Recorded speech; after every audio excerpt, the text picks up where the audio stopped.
जय हिंद दोस्तों। आज के इस वीडियो में हम मिक्सचर एंड एलिगेशन के क्वेश्चन सॉल्व करेंगे। मिक्सचर एंड एलिगेशन मतलब मिश्रण होता है। तो देखो, पहला क्वेश्चन है कि एक कक्षा के छात्रों का औसत वजन 15 kg है, दूसरी कक्षा के छात्रों का औसत वजन 30 kg है, दोनों कक्षा के छात्रों का औसत वजन 15 kg है। तो पहली और दूसरी कक्षा के छात्रों का अनुपात ज्ञात कीजिए। अब हमें छात्रों की संख्या का अनुपात ज्ञात करना है, तो या छात्रों की संख्या तो हमें पता नहीं है। मान लो पहली कक्षा है, उसमें छात्र हैं x, दूसरी कक्षा है उसमें छात्र हैं y। अब वो कह रहा है पहली कक्षा के छात्रों का औसत वजन 15 है। तो देखो, पहली कक्षा के छात्रों का औसत वजन 15 यानी एक छात्र का वजन 15 है और उस कक्षा में छात्र हैं x, तो 15 गुणा x हो जाएगा। डन। दूसरी कक्षा के छात्रों का औसत वजन 30 है और उस दूसरी कक्षा में छात्र हमने मान लिए 22। अब वो कह रहा है कि दोनों कक्षा के छात्रों का औसत वजन 25 है, और तो दोनों कक्षा में छात्र कितने हैं, एक्स प्लस वाई। इस तरह से हम लिख सकते हैं। मान लो कि पहली कक्षा में एक्स छात्र थे और प्रत्येक का वजन 15 kg था, तो दोनों का मिला के वजन 15 kg गुणा एक्स। और दूसरी कक्षा में 22 छात्र हैं और प्रत्येक का 30 है, तो 22 गुणा 30 हो गया। दोनों कक्षा में मिला के कुल कितने छात्र हो गए, एक्स प्लस वाई, और उन दोनों का औसत वजन कितना है, 25। तो अब इसे हम सोल्व करेंगे। देखो, ये हो गया 15x प्लस 30y और ये हो गए 25x प्लस 25y। अब यहां से x x एक तरफ, तो देखो 15 ये इधर लाएंगे तो माइनस के 25x बराबर ये 25y ज्यों के त्यों, और ये 25 इधर जाएंगे तो माइनस के 30y। यहाँ बचे माइनस के 10x और यहाँ हो गए माइनस के 5y। माइनस से माइनस कट गया, x बटे बाई, यानी बाई को इसके नीचे ले आओ, 5 यहीं रहने दो और 10 यहाँ ले आओ। 5 एकन 5, 5 दूनी 10। जो संख्या बटे में लिखी होती है उसे अनुपात में भी लिख सकते हैं, तो x अनुपात बाई बराबर आ गया 1:2। इसका मतलब हुआ कि अगर पहली संख्या में एक छात्र है तो दूसरी कक्षा में 2 छात्र होंगे। अनुपात का मतलब ये होता है, अगर मान लो पहली कक्षा में 10 छात्र हैं तो दूसरी में कितने होने चाहिए, 2 गुने, यानी 20 छात्र।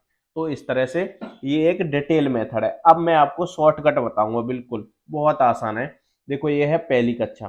पहली कक्षा के छात्रों का औसत वजन कितना है, 15 kg पर स्टूडेंट। दूसरी कक्षा दूसरी कक्षा के छात्रों का औसत वजन कितना है, 30 kg पर स्टूडेंट। यानी पर स्टूडेंट का मतलब कि प्रत्येक छात्र का एवरेज निकालेंगे तो 15 kg आएगा। दूसरी कक्षा में एवरेज निकाला है तो 30 kg है, और दोनों का मिला के करेंगे तो वो हो गया 25 kg पर स्टूडेंट। एक चीज मैं आपको यहाँ बता दे रहा हूँ, ध्यान रखने वाली चीज है कि देखो, एक कक्षा है उसके प्रत्येक छात्र का वजन 15 kg है, दूसरी कक्षा है उसके प्रत्येक छात्र का वजन 30 kg है, और ये दोनों कक्षाओं को मिला दें तो उन स्टूडेंट का जो वजन होगा वो होगा 25 kg पर केजी, 25 kg पर स्टूडेंट। देखो, ये वाली संख्या हमेशा इन दोनों के बीच में होगी, ना तो 15 से छोटी हो सकती है ना 30 से बड़ी हो सकती है। क्यों, आप सोच के देखो कि मान लो ये कक्षा है और एक कक्षा में 15 kg वाले, एक में 30 kg वाले, 30 kg और मिला दें, 30 kg वाले बच्चे और उसमें जोड़ दें, तो क्या ये इसका एवरेज 30 से ज्यादा जाएगा, नहीं, क्योंकि 30 वाले तो है ही। 30 वाले इसमें जोड़ेंगे तो इससे थोड़ा बढ़ता जाएगा बढ़ता जाएगा बढ़ता जाएगा, लेकिन 30 से ऊपर नहीं जाएगा। अगर मान लो 15 kg वाले और जोड़ देते हैं तो 15 kg वाले करेंगे तो इसका एवरेज घटता जाएगा घटता जाएगा घटता जाएगा, 15 से नीचे आएगा नहीं, क्योंकि 15 वाले तो ऐड ही कर रहे हैं, उससे नीचे तो नहीं आ सकता। तो ऐसा हमेशा जो एवरेज आएगा वो इन दोनों के बीच में आएगा, ना तो इससे बड़ा हो सकता है ना इससे छोटा हो सकता है। अब इसे आगे करने का तरीका ये होता है कि इन तीन संख्याओं में इस ये इससे हो गया, ये उससे हो गया, और ये इसे ऐसे लिख लेते हैं। तो अब हम क्या करते हैं, इस लाइन के लिए इन दोनों संख्या में जो बड़ा है वो देखते हैं। ये 30 बड़ा है, बड़े में से छोटा घटा देते हैं, तो 30 में से 25 गए, कितने आए, 5 आए। अब इन दोनों में जो बड़ा है बड़े में से छोटा, यहाँ 25 बड़ा है, 25 में से 15 गए, कितने बचे, 10। यानी यहाँ कक्षा के छात्र 5 है तो इसके 10 हैं। अब इनका अनुपात निकालना है, तो अनुपात सबसे सरलतम रूप होता है, तो 5 एकन 5, 5 दूनी 10, तो क्या हो गया, 1:।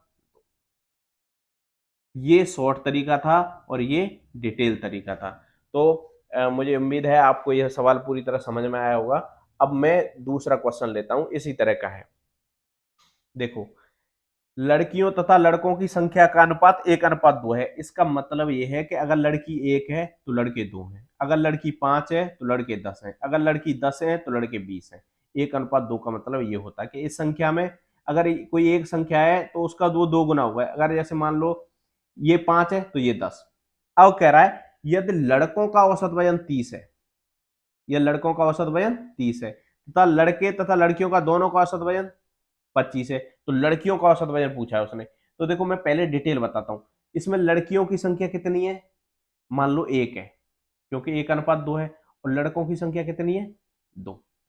अब लड़कियों का औसत वजन मान लेते हैं हम, वजन क्या है, संख्या तो ये हुई। लड़कियों का औसत वजन मान लेते हैं x, और लड़कों का हमें दिया है कितना, 30। अब इन दोनों का जो जोड़ के है, टोटल स्टूडेंट्स की संख्या कितनी हो गई, 1+2, क्योंकि पहली कक्षा में 1 है तो दूसरी में 2। और इन दोनों का औसत वजन कितना है, 25। तो देखो x का गुणा 1 में करेंगे तो x, और 30 का गुणा 2 में करेंगे तो 60, और यहाँ 1 और 2 3, 3 का गुणा 25 में करेंगे तो 75।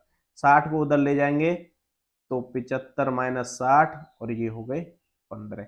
यानी जो लड़कियां हैं उनका औसत वजन 15 केजी पर गर्ल, यानी एक लड़की है। ये तो हो गया डिटेल। अब मैं इसे शॉर्ट में बताता हूँ। देखो ये हो गई लड़कियां और ये हो गए लड़के। लड़का का औसत वजन कितना है, 30, और दोनों का एवरेज कितना है, एवरेज को हम यहां लिखते हैं 25। अब मैंने क्या बताया था अभी ऊपर वाले सवालों के, बड़े में से छोटा घटाते हैं तो बड़ा कौन सा है, ये, इसमें से छोटे को घटाएंगे तो कितना आया, 5। और ये पूछा है, और ये अनुपात दिया है कि लड़कियों का, लड़की 1 है तो लड़के कितने हैं, 2। तो देखो यहाँ 1 अनुपात के लिए लड़की कितनी है, 5, तो 2 के लिए लड़के कितने हो जाएंगे, 10। 10 हो जाएंगे, नहीं हो जाएंगे, बताओ।